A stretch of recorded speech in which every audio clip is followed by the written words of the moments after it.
First, we will check if you have the Windows Server 2022. And once you check, you may now. Okay.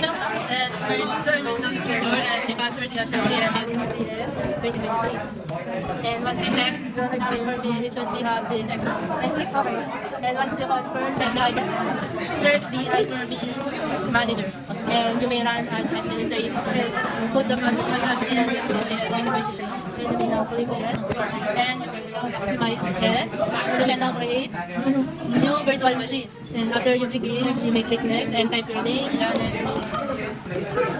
And you may now click next and choose the generation 1, which should be a minimum of 1 and which is not connected. Now click next and you choose the bootable and click the image file and choose the Windows server that you have.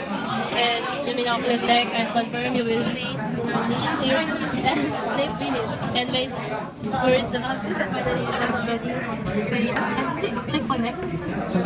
And now you will click next and install now and it will start the boot. And accept and you will accept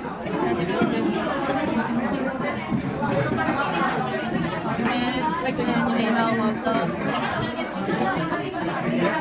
Wait until it is fully installed. And now it is start to booting up.